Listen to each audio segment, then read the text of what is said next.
जय श्री कृष्ण। राधे राधे। आप सभी भक्तों का दिन शुभ और मंगलमय हो। राधे कृष्ण की असीम कृपा आप सभी भक्तों पर सदा सर्वदा बनी रहे। उनके दिव्य आशीर्वाद से आपका जीवन प्रेम, शांति और भक्ति से भर जाए। आइए भक्ति भाव से आज की कथा का शुभ आरंभ करते हैं। देव उठनी एकादशी व्रत कथा। कार्तिक माह की शुक्ला पक्ष की एकादशी को देव उठनी एकादशी कहा जाता है। इसे देवोत्थान एकादशी, देव उठनी 11, परबोधनी एकादशी आदि नामों से भी जाना जाता है। एक राजा के राज्य में सभी लोग एकादशी का व्रत रखते थे। प्रजा तथा नौकर चाकरों से लेकर पशुओं तक को एकादशी के दिन अन्न नहीं दिया जाता था। एक दिन किसी दूसरे राज्य का एक व्यक्ति राजा के पास आकर बोला, महाराज कृपा करके मुझे नौकरी पर रख ले। तब राजा ने उसके सामने एक शर्त रखी कि ठीक है रख लेते हैं, किंतु रोज तो तुम्हें खाने को सब कुछ मिलेगा पर एकादशी को अन्न नहीं मिलेगा। उस व्यक्ति ने उस समय हाँ कर ली, पर एकादशी के दिन जब उसे फलहार का सामान दिया गया तो वह राजा के सामने जाकर गिड़गिड़ाने लगा, महाराज इससे मेरा पेट नहीं भरेगा, मैं भूखा ही मर जाऊंगा, मुझे अन्न दे दो। राजा ने उसे शर्त की बात याद दिलाई, पर वह अन्न छोड़ने को राजी नहीं हुआ। तब राजा ने उसे आटा, दाल, चावल आदि दिए। वह नित्य की तरह नदी पर पहुंचा और स्नान कर भोजन पकाने लगा। जब भोजन बन गया तो वह भगवान को बुलाने लगा, आओ भगवान भोजन तैयार है। 15 दिन बाद अगली एकादशी को वह राजा से कहने लगा कि महाराज मुझे दुगुना सामान दीजिए। उस दिन मैं भूखा ही रह गया।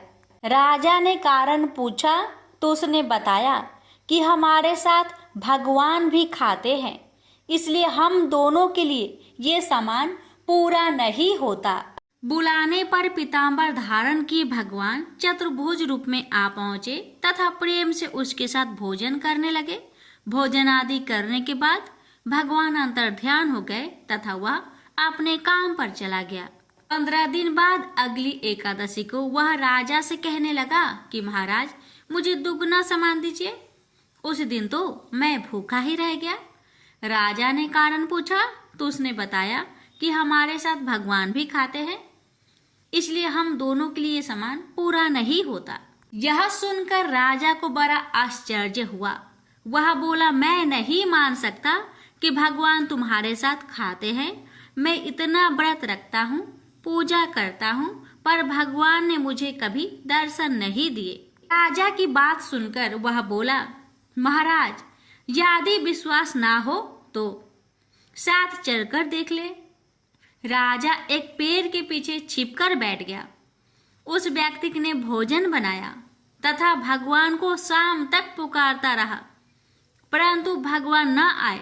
अंत में उसने कहा, हे भगवान यदि आप नहीं आए तो मैं नदी में कूदकर प्राण त्याग दूंगा। लेकिन भगवान नहीं आए। तब वह प्राण त्यागने के उद्देश्य से नदी की तरफ बढ़ा। प्राण त्यागने का उसका दृढ़ इरादा जान शीघ्र ही भगवान ने प्रकट होकर उसे रोक लिया और साथ बैठकर भोजन करने लगे। खा पी कर वे उसे अपने विमान में बैठाकर अपने धाम ले गए। यह देख राजा ने सोचा कि व्रत उपवास से तब तक कोई फायदा नहीं होता जब तक मन शुद्ध ना हो। इससे राजा को ज्ञान मिला। वो भी मन से व्रत उपवास करने लगा और अंत में स्वर्ग को प्राप्त हुआ। प्रेम से बोलिए लक्ष्मी नारायण भगवान की जय। हे भगवान आपकी इस कथा को जो भी भक्त श्रद्धा पूर्वक श्रवण करे और आपका जय जयकार करे, उस भक्त की हर मनोकामना को पूर्ण करना। प्रेम से बोलिए जय श्री हरि। देव उठनी एकादशी की एक प्रमुख कथा शंखाचूर नामक राक्षस की है। शंखाचूर ने तीनों लोकों में बहुत ही उत्पात मचाया हुआ था। तब सभी देवताओं के आग्रह करने पर भगवान विष्णु ने उस राक्षस से युद्ध किया और यह युद्ध कई वर्षों तक चला। युद्ध में वह असुर मारा गया और इसके बाद भगवान विष्णु विश्राम करने चले गए। कार्तिक शुक्ल एकादशी के दिन भगवान विष्णु की निद्रा टूटी थी और सभी देवताओं ने भगवान विष्णु की पूजा की थी। शिव महापुराण के अनुसार पौराणिक समय में दैत्यों का राजा दंभ हुआ करता था। वह बहुत बड़ा विष्णु भक्त था। कई सालों तक उसके यहाँ संतान नहीं होने के कारण उसने शुक्राचार्य को अपना गुरु बनाकर उसने श्री कृष्ण मंत्र प्राप्त किया। यह मंत्र प्राप्त करके उसने पुष्कर सरोवर में घोर तपस्या की। भगवान विष्णु उसकी तपस्या से प्रसन्न हुए और उसे संतान प्राप्ति का वरदान दे दिया। भगवान विष्णु के वरदान से राजा दंभ के यहाँ एक पुत्र ने जन्म लिया। इस पुत्र का नाम शंखचूर रखा गया। बड़ा होकर शंखचूर ने ब्रह्मा जी को प्रसन्न करने के लिए पुष्कर में घोर तपस्या की। उसकी तपस्या से प्रसन्न होकर ब्रह्मा जी ने उसे वरदान मांगने को कहा। तब शंखचूर ने वरदान मांगा कि वह हमेशा अजर अमर रहे, वह कोई भी देवता उसे नहीं मार पाए। ब्रह्मा जी ने उसे यह वरदान दे दिया और कहा कि वह बद्रीवन जाकर धर्मध्वज की पुत्री तुलसी जो तपस्या कर रही है उससे विवाह कर ले। शंखचूर ने वैसा ही किया और तुलसी के साथ विवाह के बाद सुखपूर्वक रहने लगा। उसने अपने बल से देवताओं, असुरों, दानवों, राक्षसों, गंधर्वों, नागों, किन्नरों, मनुष्य तथा त्रिलोकी के सभी प्राणियों पर विजय प्राप्त कर ली। वह भगवान श्री कृष्ण का परम भक्त था। शंखचूर के अत्याचारों से सभी देवता परेशान होकर ब्रह्मा जी के पास गए और ब्रह्मा जी भी उन्हें भगवान विष्णु के पास ले गए। भगवान विष्णु ने कहा कि शंखचूर की मृत्यु भगवान शिव के त्रिशूल से ही होगी, अतः आप उनके पास जाए। भगवान शिव ने चित्ररथ नामक गण को अपना दूत बनाकर शंखचूर के पास भेजा। चित्ररथ ने शंखचूर को समझाया कि वह देवताओं का उनका राज्य लौटा दे, परंतु शंखचूर ने मना कर दिया और कहा कि वह महेश्वर से युद्ध करना चाहता है। भगवान शिव को जब यह बात पता चली तो वे युद्ध के लिए अपनी सेना लेकर निकल पड़े। इस तरह देवता और दानवों में घमासान युद्ध हुआ, परंतु ब्रह्मा जी के वरदान के कारण शंखचूर को देवता नहीं हरा पाए। भगवान शिव ने शंखचूर का वध करने के लिए जैसे ही अपना त्रिशूल उठाया तभी आकाशवाणी हुई कि जब तक शंखचूर के हाथ में श्री हरि का कवच है और इसकी पत्नी का अस्तित्व अखंडित है तब तक इसका वध असंभव है। आकाशवाणी सुनकर भगवान विष्णु वृद्ध ब्राह्मण का रूप धरकर शंखचूर के पास गए और उससे श्री हरि कवच दान में मांग लिया। शंखचूर ने वह कवच बिना किसी संकोच के दान कर दिया। इसके बाद भगवान विष्णु शंखचूर का रूप बनाकर तुलसी के पास गए। शंखचूर रूपी भगवान विष्णु ने तुलसी के महल के द्वार पर जाकर अपनी विजय होने की सूचना दी।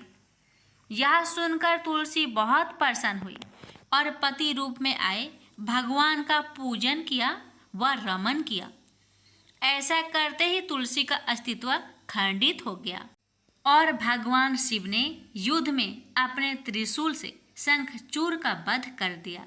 जब तुलसी को पता चला कि वे उनके पति नहीं हैं बल्कि वे तो भगवान विष्णु हैं, क्रोध में आकर तुलसी ने कहा कि आपने छल पूर्वक मेरा धर्म भ्रष्ट किया है और मेरे पति को मार डाला, अतः मैं आपको श्राप देती हूँ, आप पाषाण होकर धरती पर रहे।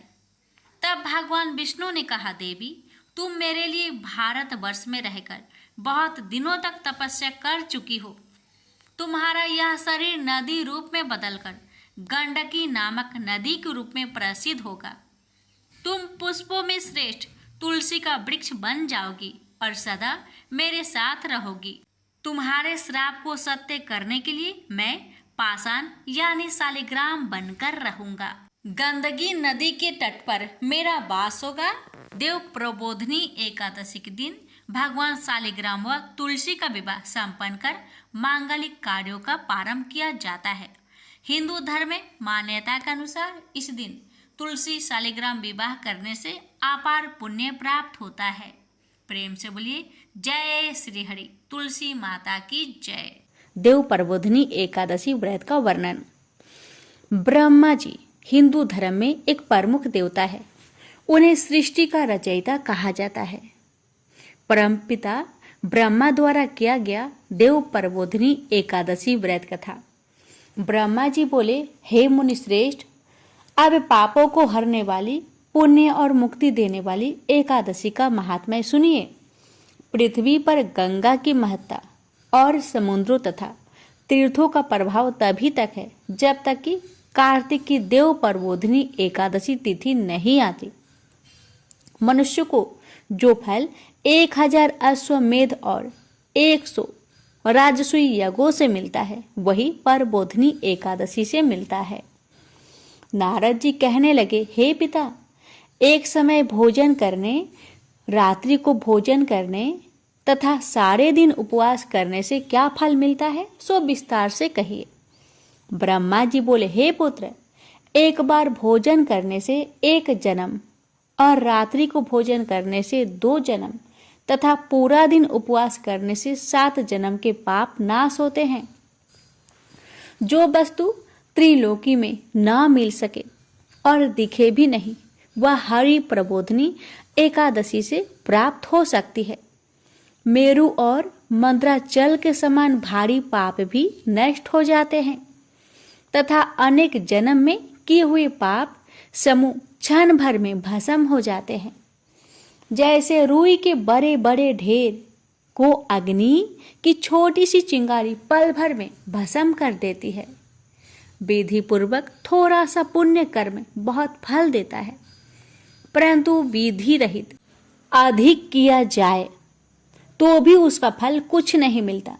संध्या न करने वाले नास्तिक, वैद, निंदक, धर्म शास्त्र को दूषित करने वाले, पाप कर्मों में सदैव रत रहने वाले, धोखा देने वाले, ब्राह्मण और क्षुद्र पर स्त्री गमन करने वाले तथा ब्राह्मणी से भोग करने वाले, ये सब चंडाल के समान हैं। जो विधवा अथवा सधवा ब्राह्मणी से भोग करते हैं वे अपनी कुल को नष्ट कर देते हैं, पर स्त्रीगामी के संतान नहीं होते और उसके पूर्व जन्म के संचित सब अच्छे कर्म नष्ट हो जाते हैं। जो गुरु और ब्राह्मणों से अहंकार युक्त बात करता है वह भी धन और संतान से हीन होता है। भ्रष्टाचार करने वाला, चंडाली से भोग करने वाला, दुष्ट की सेवा करने वाला और जो नीच मनुष्य की सेवा करते हैं या संगति करते हैं, ये सब पाप हरि प्रबोधिनी एकादशी के व्रत से नष्ट हो जाते हैं। जो मनुष्य इस एकादशी के व्रत को करने का संकल्प मात्र करते हैं उन्हें 100 जन्मों के पाप नष्ट हो जाते हैं। जो इस दिन रात्रि जागरण करते हैं उनकी आने वाली 10,000 पीढ़ियां स्वर्ग को जाती है। नरक के दुखों से छूटकर प्रसन्नता के साथ सुसज्जित होकर वे विष्णु लोक को जाते हैं। ब्रह्मा हत्यादि महान पाप भी इस व्रत के प्रभाव से नष्ट हो जाते हैं। जो फल समस्त तीर्थों में स्नान करने, गौ, स्वर्ण और भूमि का दान करने से होता है, वही फल इस एकादशी की रात्रि को जागरण से मिलता है। हे मुनि शार्दुल, इस संसार में उसी मनुष्य का जीवन सफल है जिसने हरि प्रबोधिनी एकादशी का व्रत किया। वही ज्ञानी, तपस्वी और जितेंद्रिय है तथा उसी को भोग एवं मोक्ष मिलता है जिसने इस एकादशी का व्रत किया है। वह विष्णु को अत्यंत प्रिय मोक्ष के द्वार को बताने वाली और उसके तत्वों का ज्ञान देने वाली है। मन, कर्म, वचन तीनों प्रकार के पाप इस रात्रि को जागरण से नष्ट हो जाते हैं। इस दिन जो मनुष्य भगवान की प्रसन्नता के लिए स्नान, दान, तप और यज्ञ आदि करते हैं वे अक्षय पुण्य को प्राप्त होते हैं। प्रबोधिनी एकादशी के दिन व्रत करने से मनुष्य के बाल, यौवन और वृद्ध अवस्था में किए गए समस्त पाप नष्ट हो जाते हैं।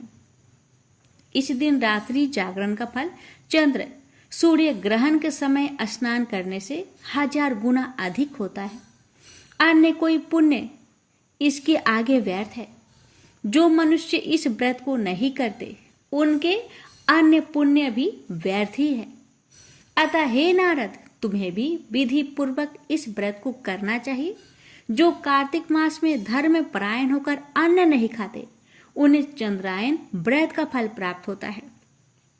इस मास में भगवान दान आदि से जितने प्रसन्न नहीं होते जितने शास्त्रों में लिखी कथाओं के सुनने से होते हैं।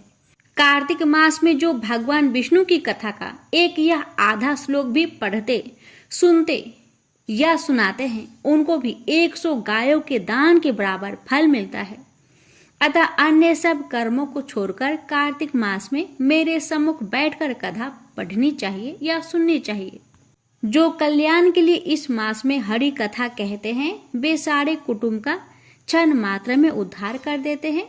शास्त्रों की कथा कहने सुनने से 10,000 यज्ञों का फल मिलता है।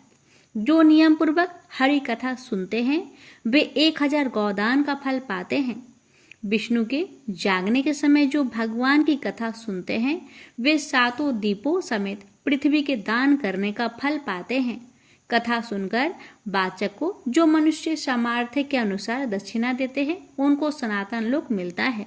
ब्रह्मा जी की यह बात सुनकर नारद जी ने कहा कि भगवान, इस एकादशी के व्रत की विधि हमसे कहिए और बताइए कि कैसा व्रत करना चाहिए।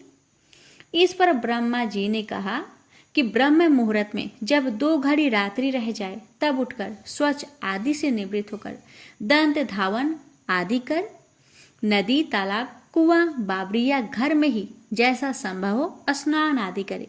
फिर भगवान की पूजा करके कथा सुने। फिर व्रत का नियम ग्रहण करना चाहिए। उस समय भगवान से प्रार्थना करे कि हे भगवान, आज मैं निराहार रहकर व्रत करूंगा, आप मेरी रक्षा कीजिए। दूसरे दिन द्वादशी को भोजन करूंगा।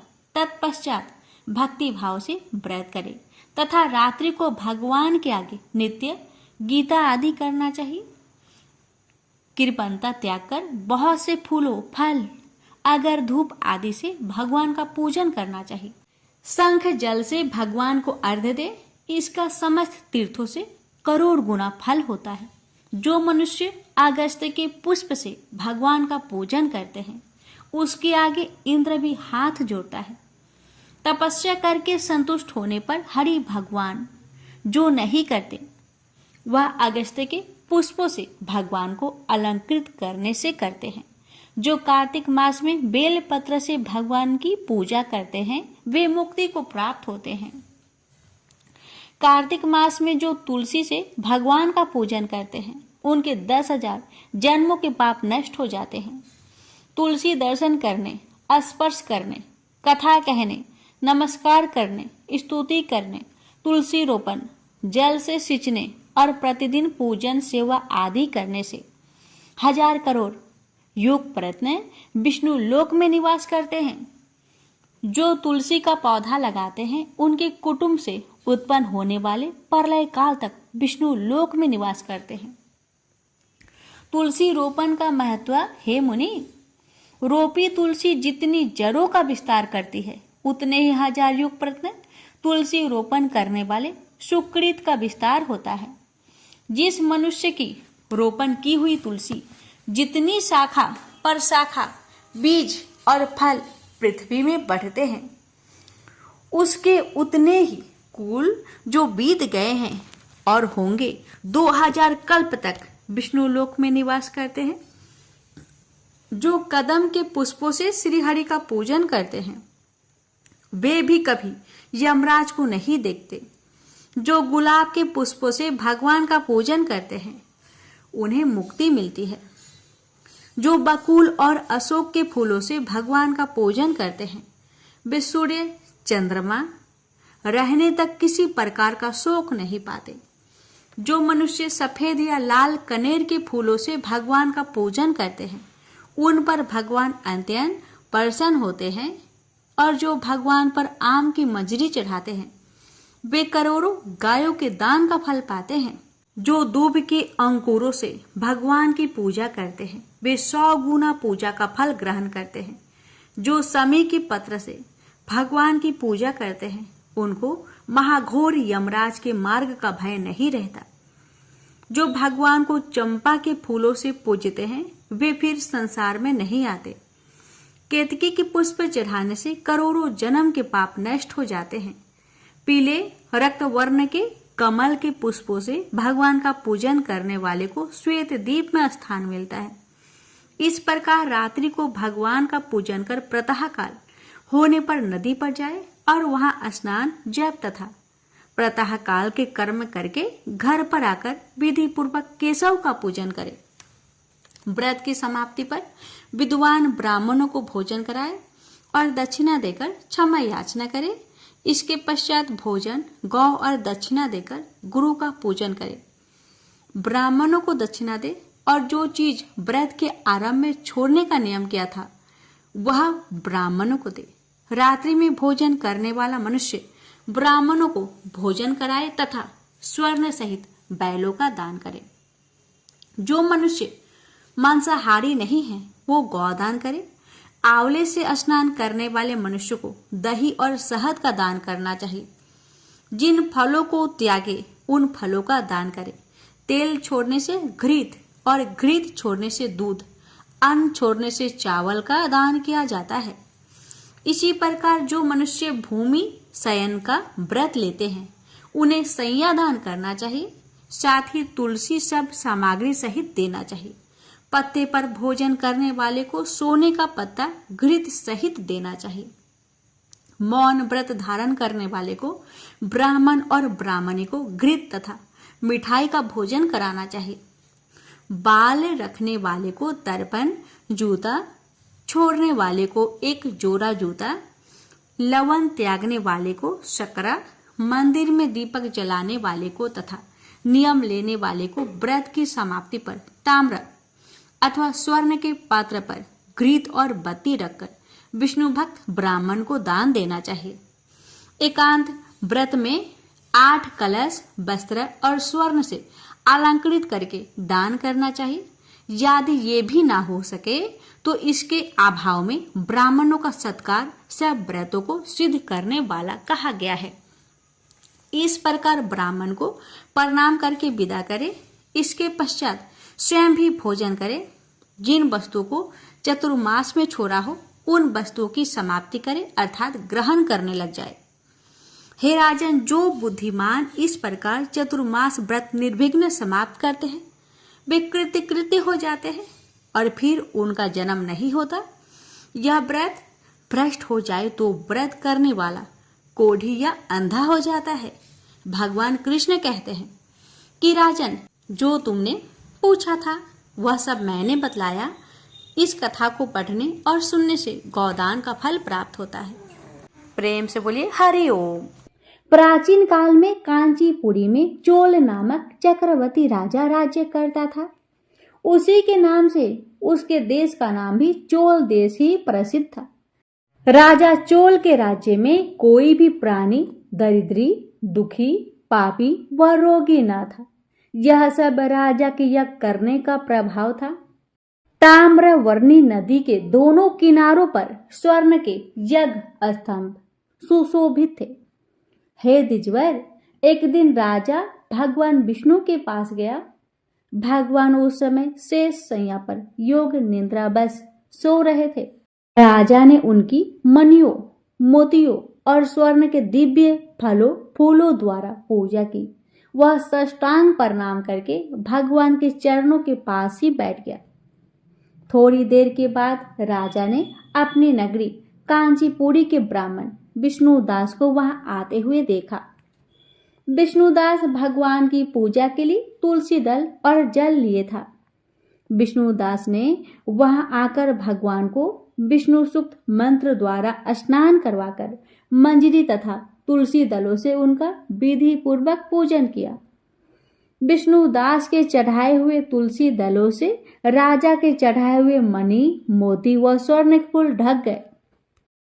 राजा यह देखकर क्रोध में भरकर बोला, ओ ढोंगी, अरे मूर्ख, तूने मेरी चढ़ाई हुई मणियों, मोतियों व सोने के फूलों को तुलसी दल व अपने सारे फूलों से ढक दिया।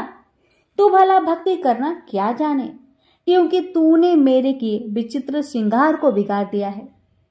राजा की बात सुनकर विष्णुदास को भी क्रोध आया और वह राजा के गौरव को तुच्छ समझकर कहने लगे, हे राजन, तुम भक्ति करना नहीं जानते, तुमको तो अपने धन का घमंड है। बताओ कि आज से पहले तुमने भगवान के कितने व्रत किए हैं। ब्राह्मण के ऐसे वचन सुनकर राजा ने घमंड में हंसकर कहा, हे वृप, भगवान की भक्ति के अभिमान से यदि तू ऐसी बात कह रहा है तो मैं पूछता हूं, तेरे जैसे भिखमंगे ब्राह्मण में भगवान की भक्ति ही कितनी है? क्योंकि तुमने आज तक भगवान की प्रसन्नता के लिए कुछ भी नहीं किया, ना तो कोई मंदिर ही बनवाया है। तुम भला इस प्रकार की भक्ति का जैसे कि तुम कर रहे हो क्या गर्व कर सकते हो? यहाँ जितने भी ब्राह्मण बैठे हैं मेरी बात को ध्यान पूर्वक सुने और देखे कि भगवान विष्णु के दर्शन मुझे होते हैं या कि तुझे। इसके बाद दोनों की भक्ति के संबंध में आप लोग जान लेंगे। ऐसा कहकर राजा अपने महल में चला गया और वहां जाकर उसने अपने पुरोहित मुग्दल को आचार्य बनाकर विष्णु यज्ञ आरंभ किया। उसने उस यज्ञ में अनेक ऋषि महर्षि को बुलवाया, उनको बहुत सा अनाज और धन आदि दक्षिणा दी। उधर विष्णुदास भी अपने मंदिर में ही रहकर भगवान की प्रसन्नता के लिए व्रत करने लगा। उसने माघ तथा कार्तिक मास के व्रत किए, तुलसी के वन का पूजन किया और एकादशी को भगवान विष्णु के द्वादश अक्षर मंत्र का जाप किया। वह भगवान को प्रसन्न करने के लिए गीत गाता रहा, वह नृत्य करता रहा, वह नित्य प्रति व्रत करता था, भूमि पर सोता, हर समय भगवान को प्रसन्न करने के लिए एकादशी के व्रत भी किए और उन व्रतों के नियम का पालन भी किया और उद्यापन भी किया। और इस प्रकार राजा चोल और विष्णुदास द्वारा आराधना करते हुए बहुत दिन बीत गए। विष्णुदास एक दिन भोजन तैयार करके भक्ति में तत्लीन था कि कोई उसका भोजन चुरा कर ले गया, लेकिन सायंकाल की आराधना हो सके और व्रत भंग ना हो, इसलिए उसने उस दिन दोबारा भोजन तैयार नहीं किया। इस तरह लगातार 7 दिन तक कोई दूसरा उसका भोजन चुराता रहा। तब वह हैरान होकर सोचने लगा कि यह तो बड़ी विचित्र घटना है।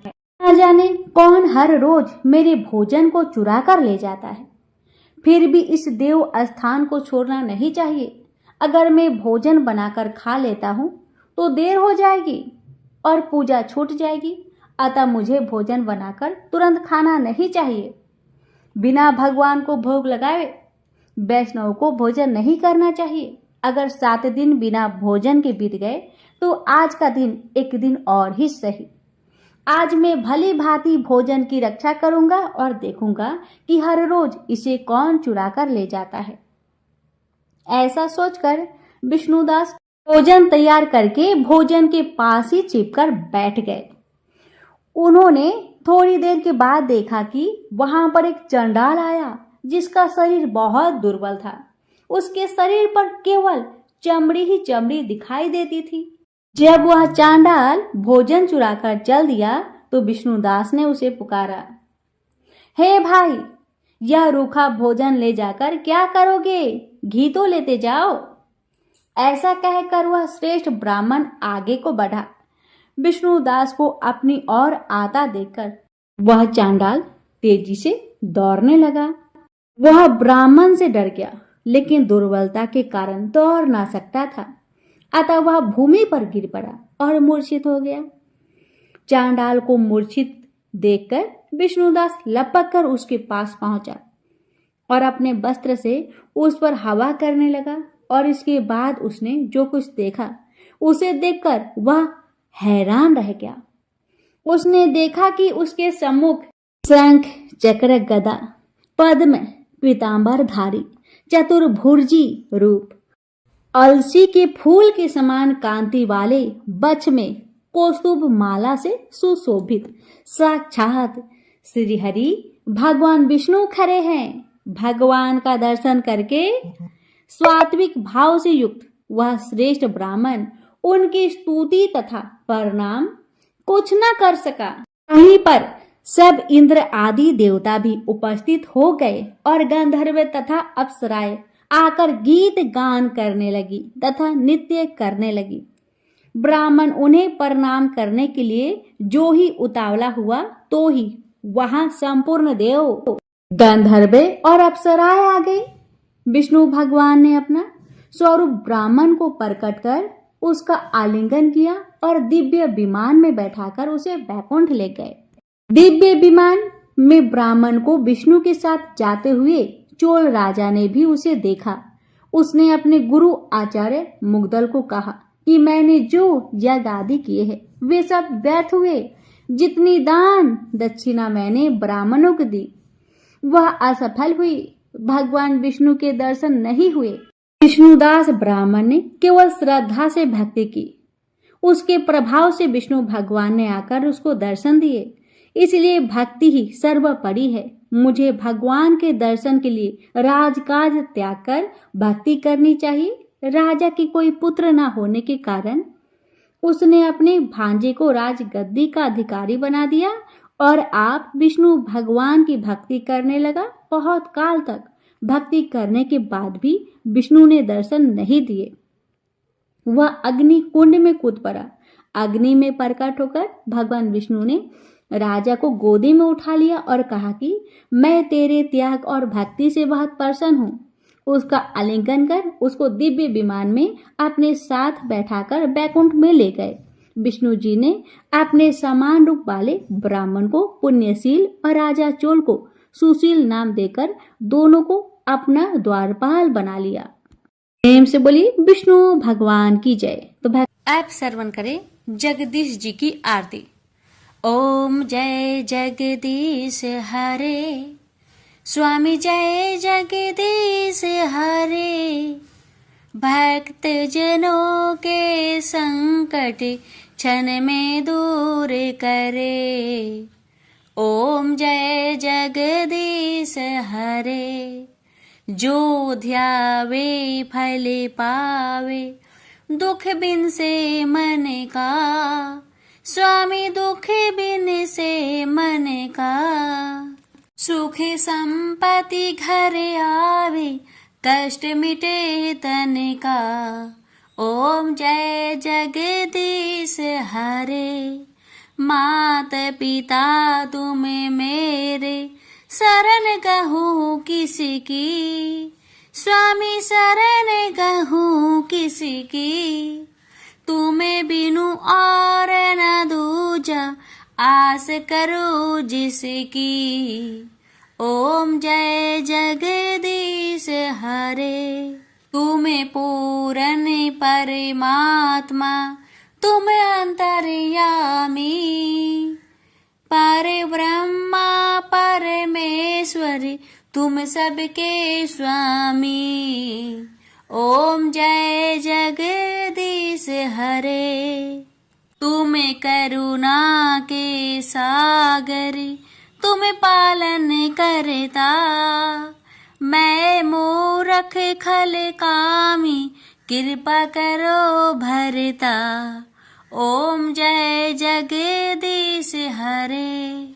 तुम हो एक अगोचर, सबके प्राणपति।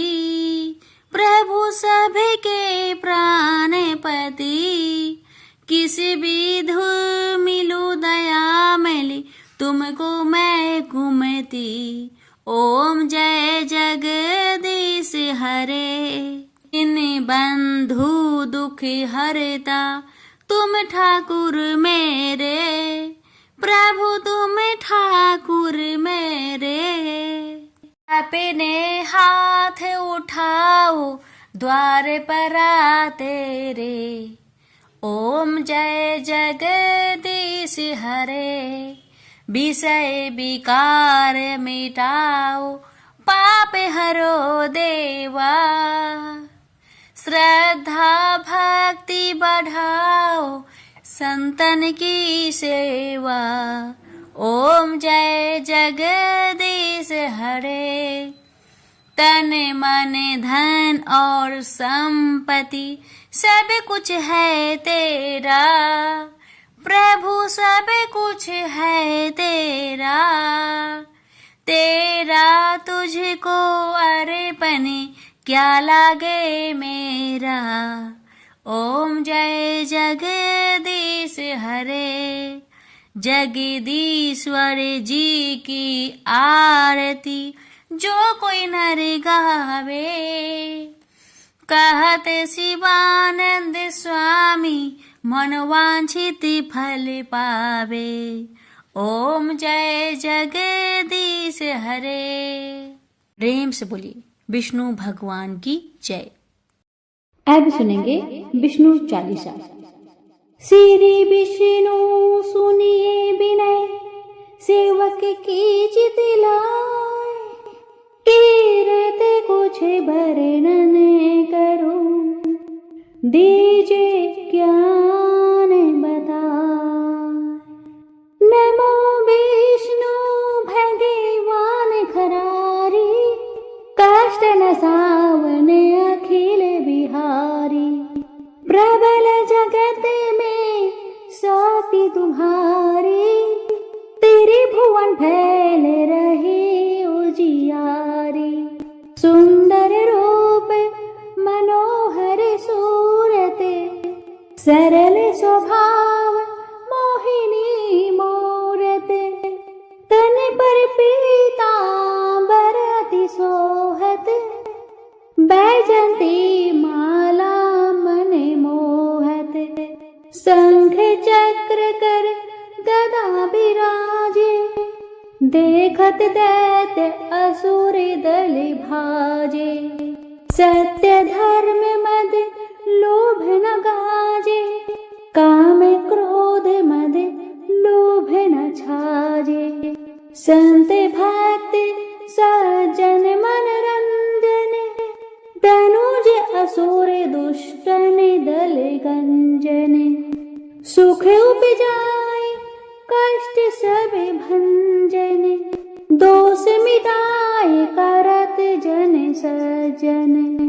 पाप काट भव सिंधु तारन, कष्ट नाश करे भक्त उबारन।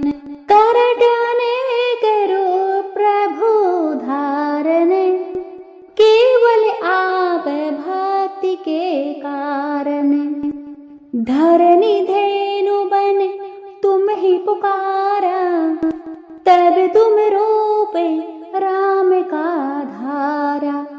भार उतार असुर दल मारा, रावण आदि के को संहारा।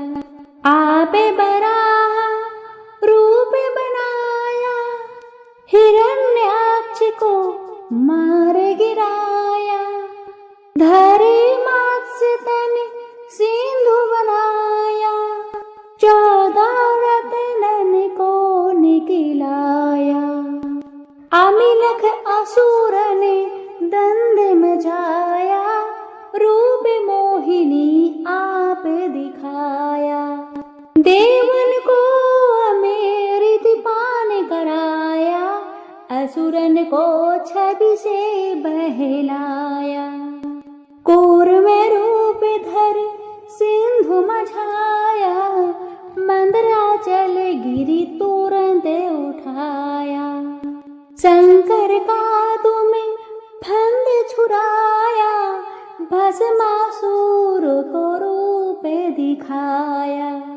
वेदन को असुर डुबाया, कर प्रबंध उन्हें ढूंढवाया।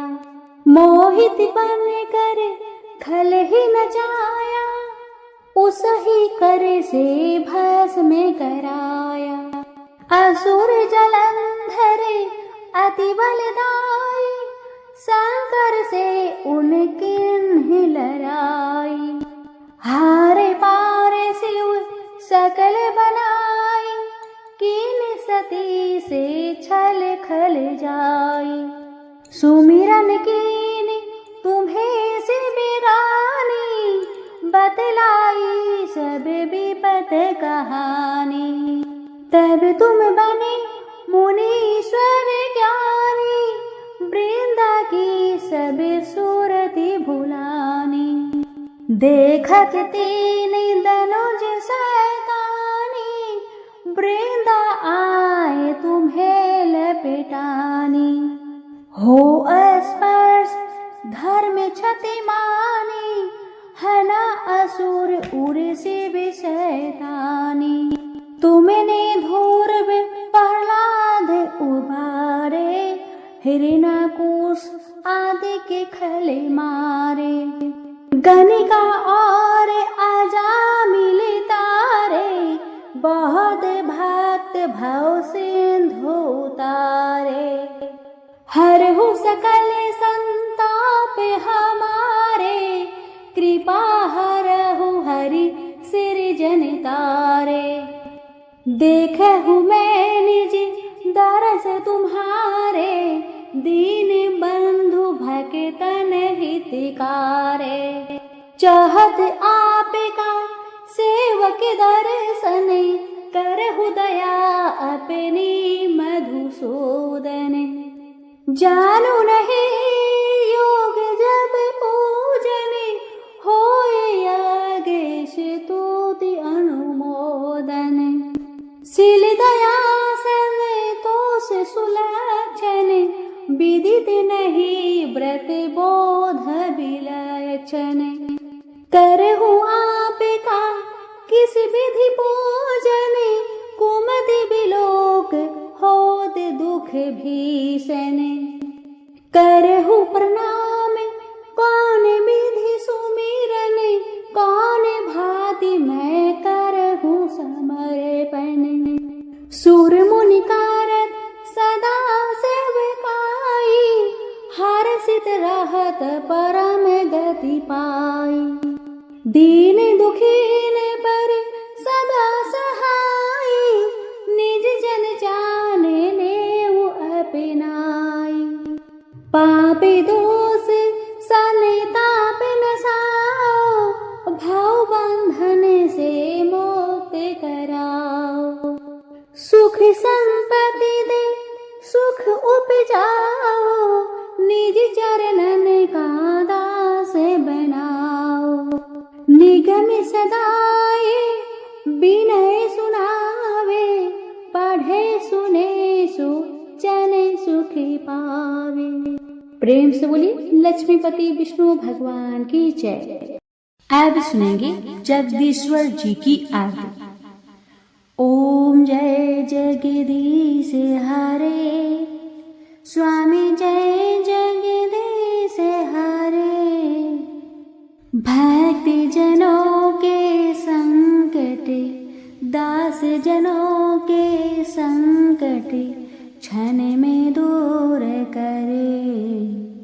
ओम जय जगदीश हरे, ओम जय जगदीश हरे। स्वामी जय जगदीश हरे। भक्त जनों के संकट, दास जनों के संकट, क्षण में दूर करे। ओम जय जगदीश हरे। जो ध्यावे फल पावे, दुख बिन से मन का। सुख संपत्ति घर आवे, कष्ट मिटे तन का। ओम जय जगदीश हरे, ओम जय जग जगदीश हरे, स्वामी जय जगदीश हरे। भक्त जनों के संकट, दास जनों के संकट, क्षण में दूर करे। ओम जय जगदीश हरे। मात पिता तुम मेरे, शरण गहूँ मैं किसकी, तुम्हें बिन और न दूजा, आस करूँ मैं जिसकी। ओम जय जगदीश हरे, ओम जय जगदीश हरे, स्वामी जय जगदीश हरे। भक्त जनों के संकट, दास जनों के संकट, क्षण में दूर करे। ओम जय जगदीश हरे। तुम पूर्ण परमात्मा, तुम अंतर्यामी, पार ब्रह्मा परमेश्वर, तुम सबके स्वामी। ओम जय जगदीश हरे, ओम जय जगदीश हरे, स्वामी जय जगदीश हरे। भक्त जनों के संकट, दास जनों के संकट, क्षण में दूर करे। ओम जय जगदीश हरे। तुम करुणा के सागर, तुम पालन करता, मैं मूर्ख खल कामी, कृपा करो भरता। ओम जय जगदीश हरे, ओम जय जगदीश हरे, स्वामी जय जगदीश हरे। भक्त जनों के संकट, दास जनों के संकट, क्षण में दूर करे। ओम जय जगदीश हरे। तुम हो एक अगोचर, सबके प्राणपति, किसी विधि मिलूं दया मैंने, तुमको मैं कुमति। ओम जय जगदीश हरे, ओम जय जगदीश हरे, स्वामी जय जगदीश हरे।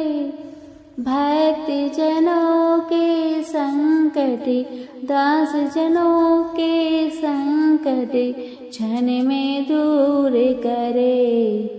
ओम जय जगदीश हरे।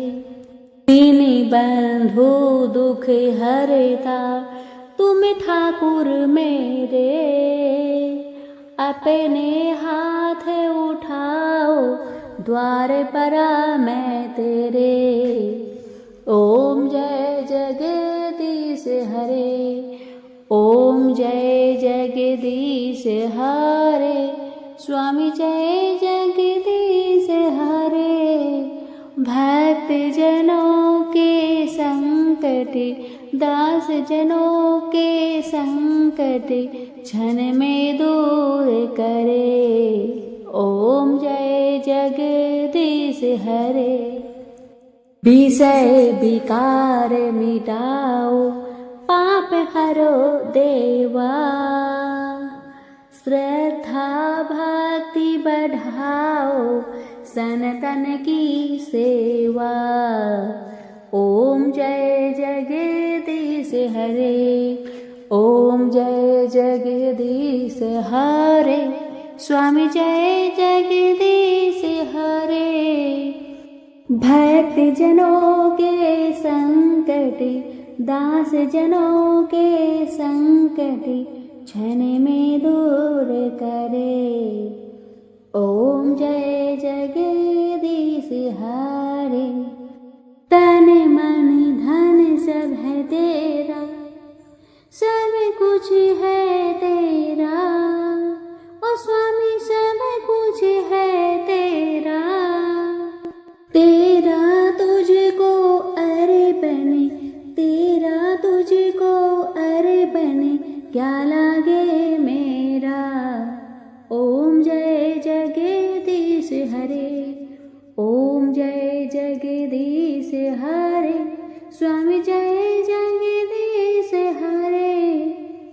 भक्त जनों के संकट, दास जनों के संकट क्षण में दूर करे। ओम जय जगदीश हरे। प्रेम से बोलिए विष्णु भगवान की जय।